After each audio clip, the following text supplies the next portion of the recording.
Kumlan and Ablak Gemara, Afrinich Chanuk, everybody. We are Masechta Tainis Daf Chof Aleph Amud Aleph on the very top of the page. Very interesting Gemara. Ilfa and Rabbi Yechanan Havigarsi Ba'araisa. They were both learning Torah together. They were a chavrusa. The Chikelu Hamilsa. They were very poor. Tuva, very poor. Amli, so they said, we can't continue learning in yeshiva all the time. Who's going to support us? And, we have a family support. Nekum v'nezel v'na'avet iska. Let's go into business. V'nekayim v'nafshin, so that we can fulfill the pasuk where it says, Efes kilo yivacha evyon. Make sure that there won't be any poor people amongst you. So let's work on it. Let's go have a panos. Oslo, they went. They sat under a wall that was a bit volatile and was weak. Had the kakar chedivta, they sat down to eat lunch. They made themselves bread. Also, two malachim came along. Shamei Rabbi Yechanan the Amar Chad the Chavre. You heard that one malach said to the other one, "Nijde alayo hagude v'naktelinu." Why don't we just toss the wall down and let's kill these two Tamid Chamim? Why? Shemanichin chaye ha'olam haba. They're forsaking the life, the eternal life, which is learning Torah. And they're going to go do business, which is only temporary, while they live in Olam Hazard. They have nothing from it in Olam Haba. Actually, the Gemara Shabbos uses the same lashon regarding davening compared to learning, but here we're using it for business. Amalei Idach and the other malach said, "Shafkinu, let them be." The Ikebu Huchad, one of these two, the Kaimele Shaita, that one day he will become a great leader. Rabbi Yechanan Shama, Ilfa lo Shama. Rabbi Yechanan heard this conversation. Ilfa did not. Amalei Rabbi Yechanan Ilfa. Shama Mamidi, Rabbi Yechanan turned to Ilfa and said, "Did you hear any chit chatter or chatter?" Amalei Loi. Rabbi Yechanan said to himself, "Shama Ana, the Ilfa lo Shama. I heard and Ilfa didn't. Shma Manola Didi Kaimele Shaita. It's meant for me." Amalei. Rabbi Yechanan Ahade v'uke benavshayo. So Rabbi Yechanan said to Ilfa, "You know what? I'm going to go back and I'm going to continue learning. I am poor. I will fulfill upon myself the other pasuk. You can never stop having poor people, amongst the world, in the world. So therefore, I'll be one of those." Rabbi Yechanan Hader, Ilfa Hader, went back to learning yeshiva, and Ilfa did. Ilfa, time Ilfa came back from his business trip, Molich Rabbi Yechanan. Rabbi Yechanan became the king. Rashi says a fascinating thing. Actually, we'll learn it inside because it's a fascinating Rashi. Why are we talking about a Rosh Hashiva and we're calling a Melech, a king? So Rashi, the third line of the narrow lines.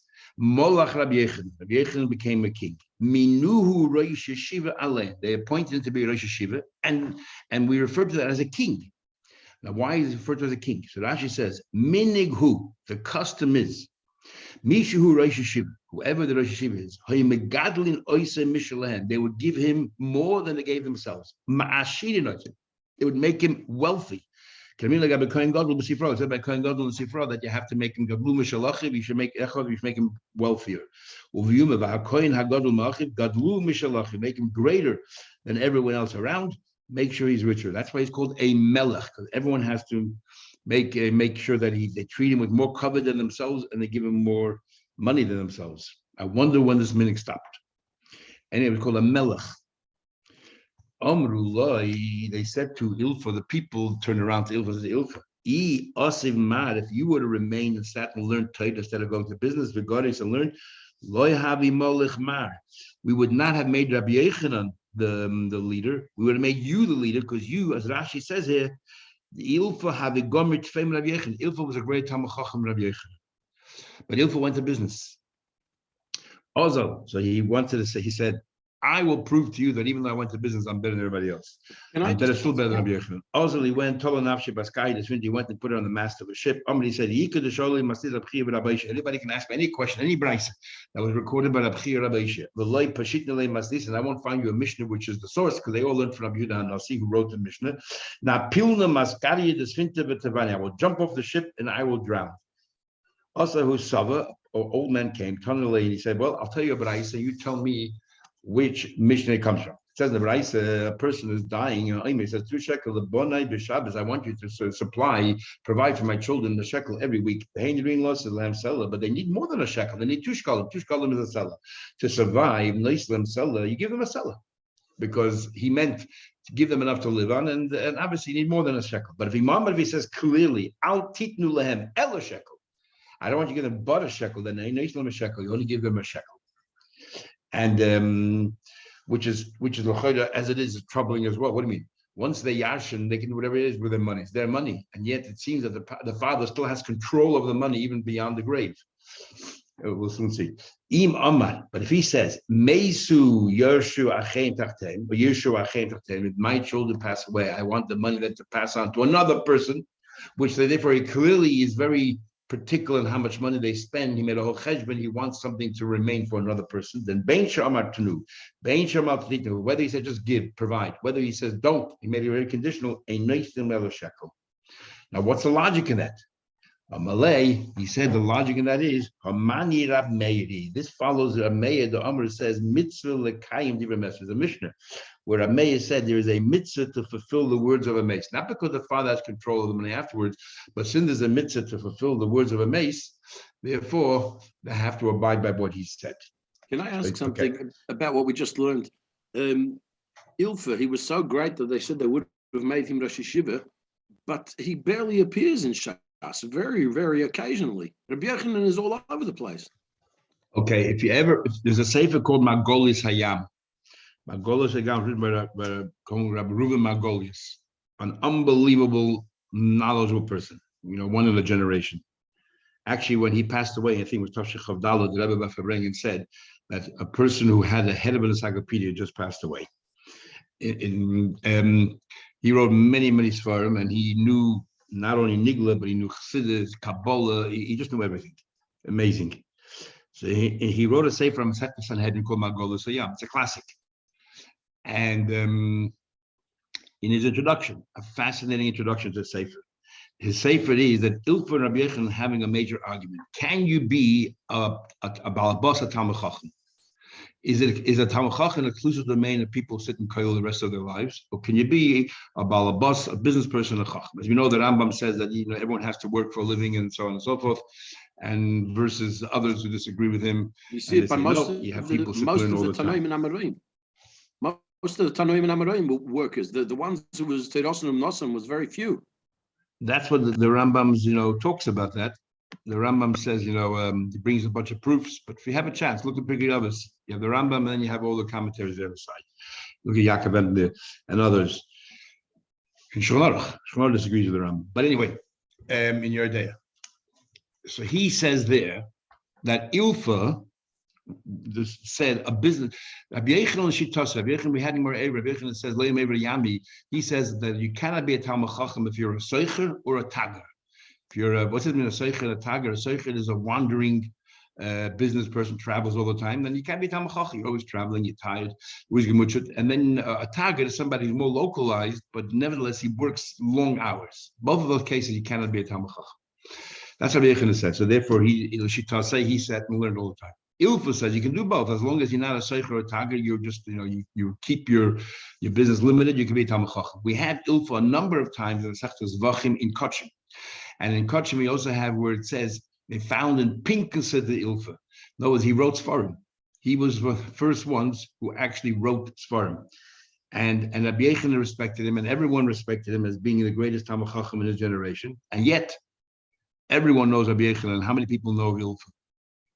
How many people know Ilfa? His real name was Chilfa.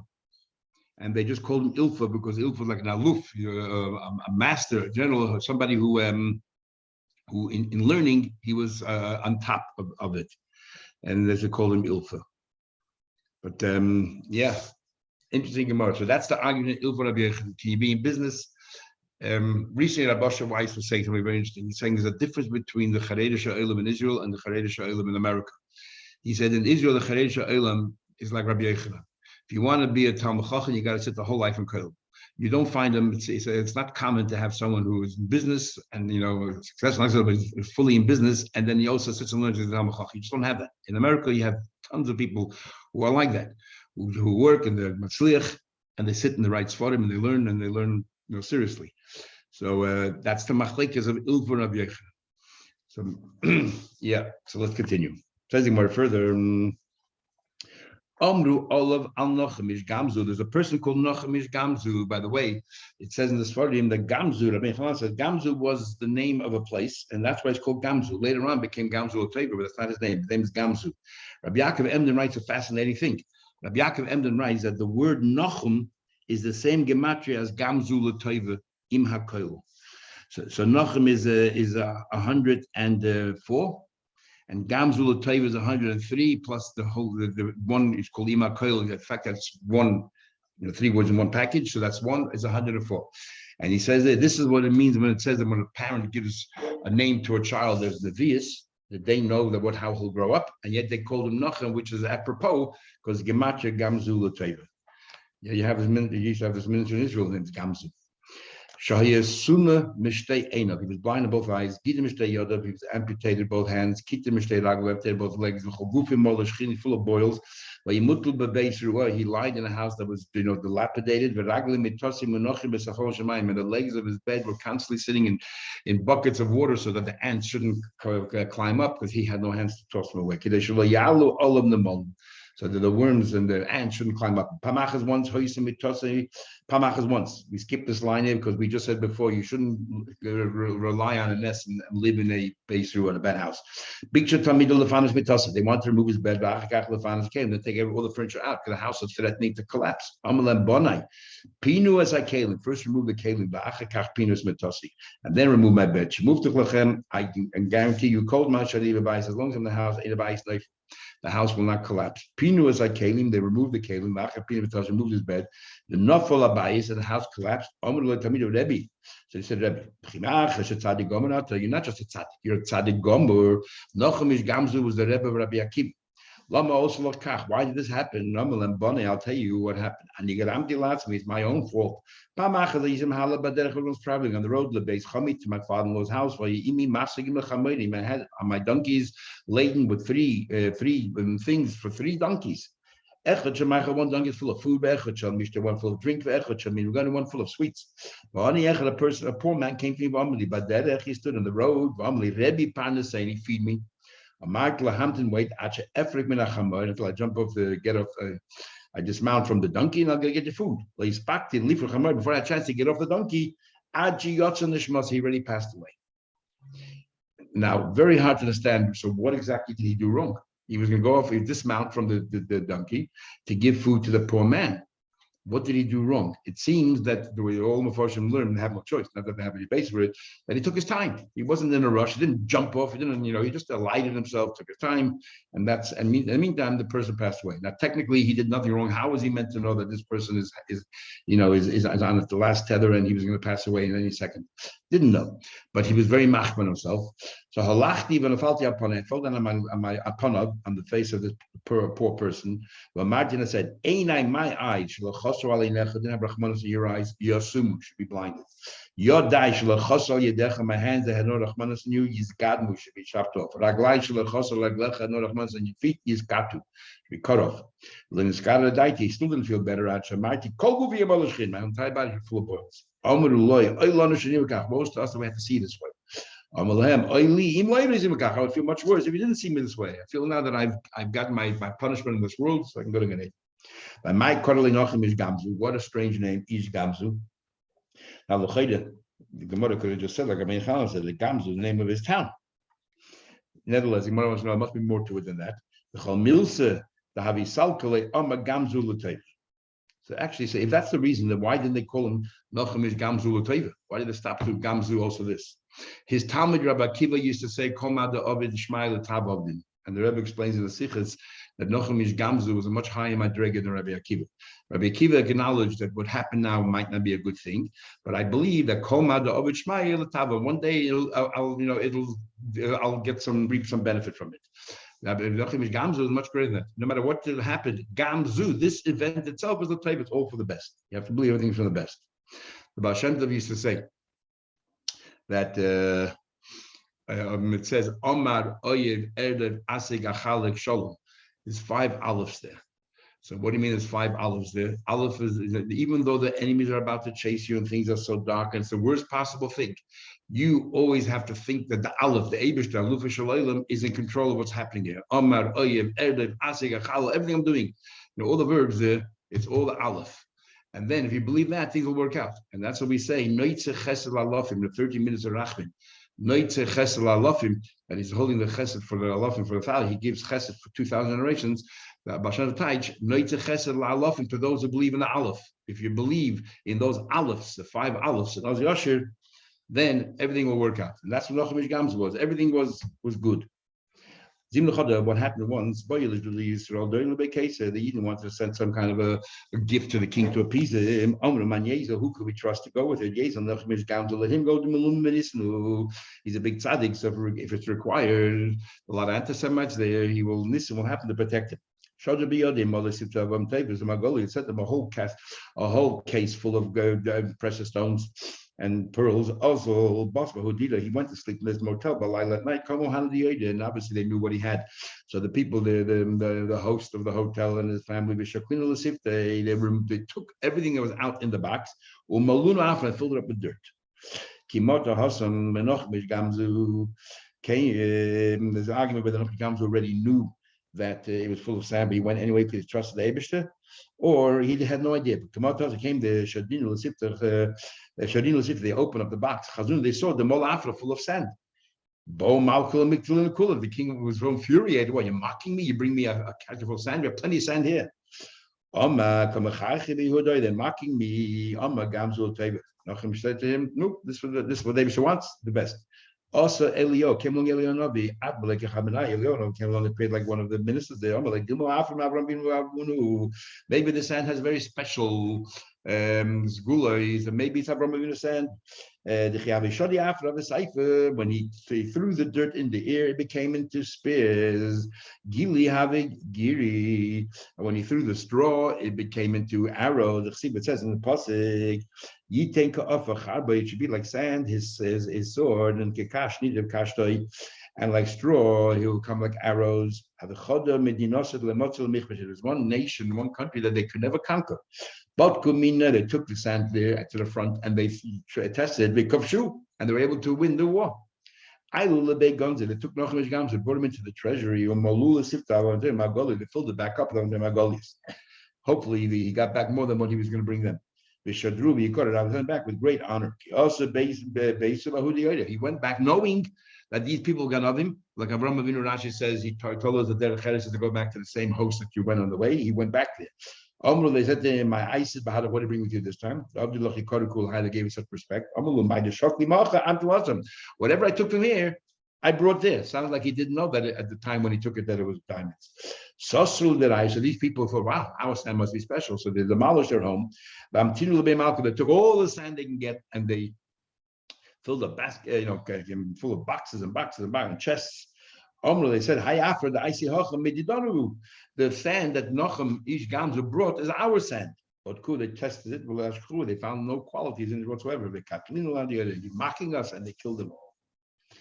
That's the story of Nachum Ish Gamzu. Fascinating story, yeah.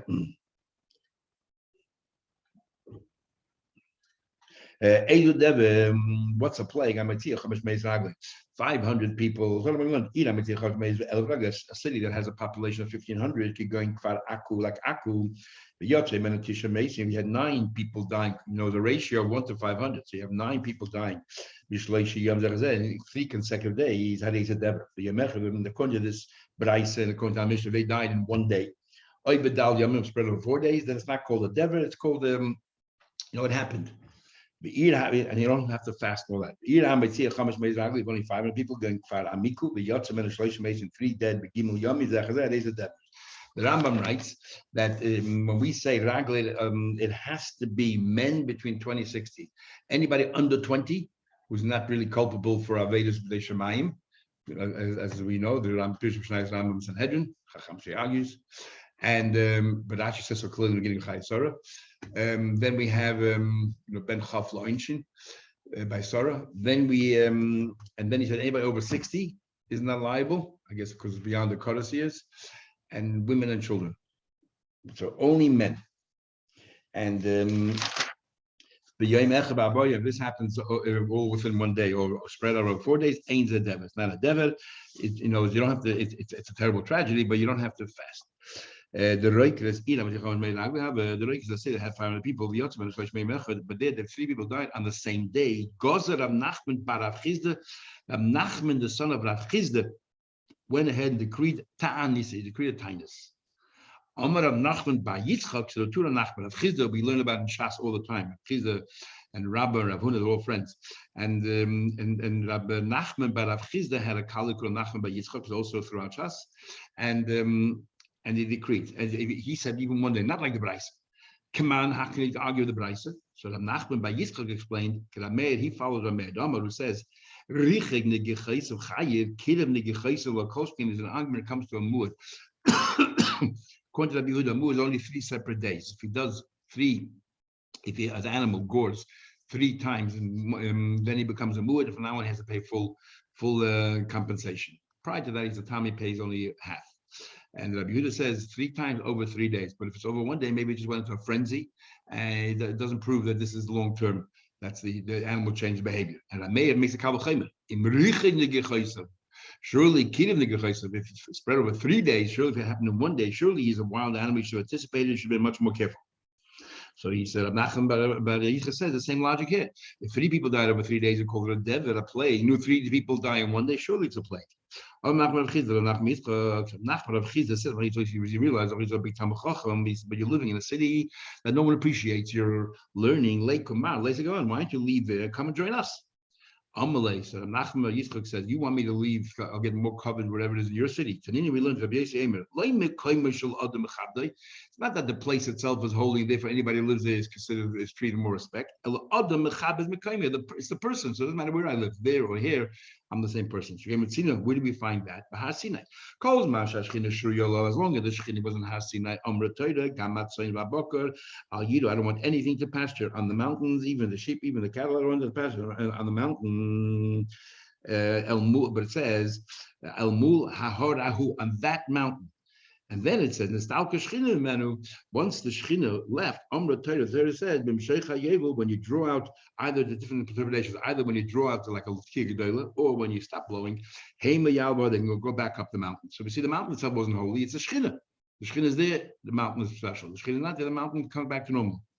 Now, very interesting Rashi. Rashi also, when did the Shechina leave Har Sinai? Hopefully we learned it left Har Sinai after first Luchas, or maybe the second Luchas. Rashi said the Shechina remained in Har Sinai until Rosh Chodesh, until they made the Chanukah Sabayis, and not before then. So, what do you call it? And that's when the Shechina left the Har Sinai, and it went to the Aron between the Kruvim. Another proof is it says, as long as it was standing up. It says we shall when the should send away from the camp called through anybody to you have to step outside the camp because you have machne machne levia machne shchina, different rules who can be inside. But hugla parecha, the moment you rolled out the parechas, hutru zavin ramatzron when they all go there. The place is the same. It's not the place, it's the oil. Amalei, so Nachman by Rav Chizda said to Rav Nachman Yitzchak, you tell me it's the people. If so, maybe I'll go to visit you. I'll learn with you there. It must make it where we are. On Malay Mutiv. So Nachman said it is better. Yavoy mana ben pras. Pras is half of a mana. It is better that I'm a mana, but my father's a pras. It's better. It's a mana. I should go to you because you're a Nachman son of Rav Chizda. You're a mana ben mana. While Yavoy mana. It's not appropriate that you a mana ben mana to come. It's a mana ben pras. Everyone has a hard time understanding. But why is Rav Chizda greater than Rav Yitzchak? Because we always call him Rav Nachman Bar Rav Chizda. So we're addressing Chizda by Rav. So it's Smicha. But when it comes to Rav Nachman Bar Yitzchak, we don't say Rav Yitzchak, we say Bar Yitzchak. It means his father didn't have Smicha. So therefore he's a pras. Others say we're talking about money-wise. Rav Chizda was an extremely fabulously wealthy person, as we had in the Gemara a few times. And Abai was wealthy than Rav, Chizda was far wealthier than them. And that's what he mean by mana ben pras, because the Rishonim couldn't believe that Nachman would describe his father as a pras. Who would describe their own father as he's only a half of a person? So they're talking about financially.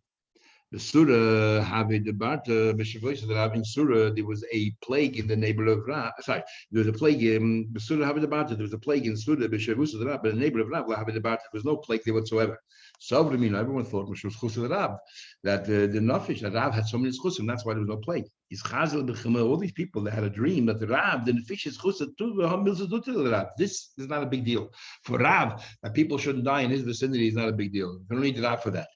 And in fact, you don't want it out for that, because why should he diminish his chusi for something he doesn't even need? There's another person there who used to lend out a shovel for all the people who passed away during a plague. He would go out there and help them bury them straight away. And that's chus. He and in that neighborhood, nobody died. Like Midi Knagimidi, help people be buried, so therefore nobody has to be buried in his area. But the Rekedes, another place called Rekedes, have been delicted was a fire. She was Rav Huna, but in the neighborhood of Huna, Lahav is no fire. So Rav Huna, the Nofish, like we learned yesterday, Rav Huna was a great tzaddik, and in his chus as well, and how generous he was, and so on and so forth. But maybe in his chus there was no fire in the whole neighborhood. In those days, if there's a fire, it threatened the entire neighborhood. If it's made out of wood, he's all the people there who had that assumption. So in a dream, Hi this is nothing compared to what Rav Huna can do. There's a woman there, and her chus used to warm up an oven. She was every Friday. She used to warm up her oven. Everybody can come in and cook the Shabbos food. You know, all those who were poor. And again, because she made a fire as a mitzvah, it saved them from having a fire in their area. On the Rabbi Yehuda, also they tell Rabbi Yehuda, also Kamsi, there's a certain locust that's coming to town. A few Gaza Tanisa. They said to him, look, they didn't harm us yet. Why are we really fasting? Zavda ice of that. You think they brought with them the chamadan? You think they brought with them a suitcase? What do you think they plan to eat? They're going to be eating from eventually going to be eating all your crop. So let's start, be smart, and let's cut it off now before it begins. They told Rabbi Yehuda that there's some kind of a plague amongst the pigs, and they're dying out. Gaza Tanisa, they could have fast. Because the pigs and for people to fast. That is that a plague is not limited only to animals; they can transfer from animals to humans. Shiny Chazidi, the Damian may Ayula Beinshi. Chazedim are different because they are similar to people. If it's a disease in the gut, their gut is very similar to a person because they don't have that fourth stomach, and therefore it's possible to jump from some animals to humans. Interesting how relevant this is today. And Taisus already says that from here maybe. So a plague that infests the goyim, surely we should have to fast, because if pigs are similar to people and people are definitely similar to people, we should fast. And others say no, that animals belong to people, therefore, because they belong to people, they're subordinate to people, we have to fast because they can jump to us. Goyim are not subordinate to Eden, so we don't have to fast. But the Bach over here asks, in the Gemara Shabbos, we clearly had that we're talking about a story about a Rab went on a ship and he made sure he dafka sat next to a goy because the Malach doesn't kill two nations at the same time. And so how can he, so on the contrary, a pig maybe will transfer to humans, but from a goy to a yid, it won't, because it's two different Malachim, two different nations. Anyway, the people in Chazai are dying. Because the creed, a fast. They're so far away from us. The possible what? There's no water there's no water that are preventing it from coming here, or there are no bridges that will bring it in. In other words, plagues don't respect boundaries; they move about. People never passing away from a plague in that Israel. He made a decree that everyone has to fast. If the mistress is suffering, don't think that the maid is also suffering. No, that Israel is the mistress of the whole world, and therefore we have to be careful. Time dig vida v'shivcha. But sound like that one maid in one area there's a plague, the other area that distant doesn't have to fast. We just learned before that they told Shmuel there are people dying in Chazai, Goza Tanisa, and he decreed that there should be a tinus. Shiny horse and Kim Nika Shayarta, the love of Asya. Generally, for one plague, if there's a plague in one part of the world, the other parts of the world don't have to fast, unless maybe it's not Israel. But if the city is nearby, or people are constantly traveling from that city by plane, whatever it is to you, then you have to worry about it. The world, the global village, the world becomes shrinks, and therefore it's possible for the virus to continue. Talking about further. Abba, who was a doctor, and those days the main therapy was to make sure the blood circulates properly. They used to use, the last year they used to use bankers, suction cups, or leeches. They used to let the blood, and by letting the blood, it would cause the rest of the blood to circulate well and so help. But we had all kinds of gemaras where you have to make sure, you have to take care of it before and afterwards and be very careful. So a baska will come out every day, kol yom, every day to him to say shalom. Well, Abaya was that Kol Mali Yema Shabbat. Every Friday, Baskok said hello. And the Rava and the Rava Kol Mali Yema Tigapuri. And the Rava only Erev Yom Kippur. So first, we'll start with Abaya. Abaya felt, wow, I'm such an Amaoris that this guy has more schusim than I do. He's very, he was upset. How come Abba Umna had more schuyas than him? They said to him, you can never be like him in what he does. Don't do with learning. You're a Talmud Chacham. What do he do? The Abba Umna, the Chihavi Ovid Milsa, whenever he had to let blood, they had a waiting room. He was very worried about sneas. He had a separate waiting room for men and a separate waiting room for women. The East Bay Levusha, and they used to put on this white loose garment. The East Bay Karna, that had like a little pocket of a bezia kikasuta. He made a split in the dress exactly where they used to let the blood, somewhere in the stomach. And he had over there like a little canister, a little pocket to accept the blood. And he would have the slit so he couldn't see, the body wasn't exposed. And he knew exactly where the cut is because he could see the cut. That's all he saw was the cut, and he would cut there and the blood then would go into this thing. So he wouldn't have to see the woman when she's naked. Whenever a woman came, he would put her on this loose clothing. For a man, it didn't matter. He wouldn't look at her. The Eastlay duchte the tznia, and then he had he didn't charge the money. He had like a separate area, the street place, the shadi bay pshita, that people used to pay there. No, when you walked out, the shakel, the Eastlay shadi bay, the Leslie the Leslie mixed. What happened was, if you could afford it, you would put money there. If you couldn't, you wouldn't put money there. But the main thing is you weren't embarrassed because nobody would see if you did put money there or not. If a rabbi came to him for medical help, he never charged them for it. And after they would stand up, not only didn't he charge them, but he would give them money. And he would say, "Zil borinasha, go and buy some food and some sustenance." So therefore, that's what Abai was told. So this guy is very special because of his generosity. Therefore, he's greater than you in a way, in that way. Even though Abai also, remember we had the Gemara that Abai lived even also base Eli, but he lived 60 years because he did not only Torah but also Milch Chasadim. But Abai Milch Chasadim doesn't compare to this person. And it seems not only Milch Chasadim, also how frum he was, tznius and everything. Shadid Abai wanted to test him to see really if he's so special. He sent Zugad Rabbanan, a pair of rabbis, Lemivdike, to test him. When they came in, he sat them down, gave them to eat, gave them to drink, and he took over here some material and he folded it over and he gave it to them as a cushion. Some woolen thing. The tzaf in the morning, what these Talmidim did was karchinu v'shaklinu. They rolled it up and they took it with them. The Kamu picked this up, the nafku went out to the marketplace and they decided they're going to sell what they just stole.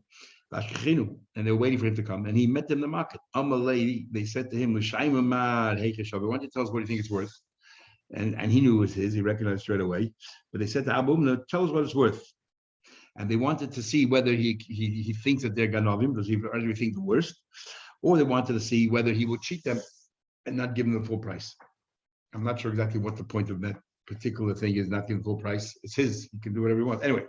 This is the value. How do we know that you're giving us an honest evaluation? It's exactly what it cost me. The truth matters, it's yours. But we just took it from you to test you. They said to him, do us a favor, tell us. You know that we took it from you. What did you think? What was going through your mind? I thought Pidyon Shvuim equal Rabban. I was sure that you people coming to raise money for Pidyon Shvuim. You're embarrassed to tell me that for whatever reason. So therefore, and therefore I thought that you took it either to use this money for Pidyon Shvuim,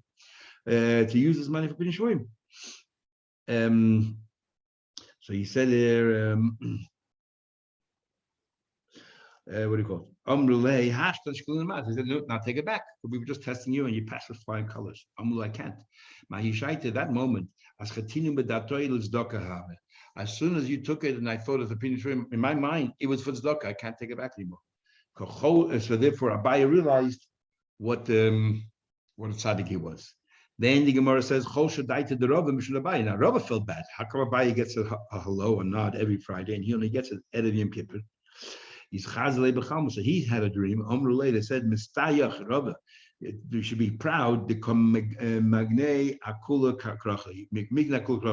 protect your entire city. In your schus, the entire city of Mechuzah is, even though the Rishonim are all protected and safe. That's the biggest chus. Saying all over Shemayim is nothing compared to helping out another Yid. So therefore, don't feel bad at all. Okay, so that's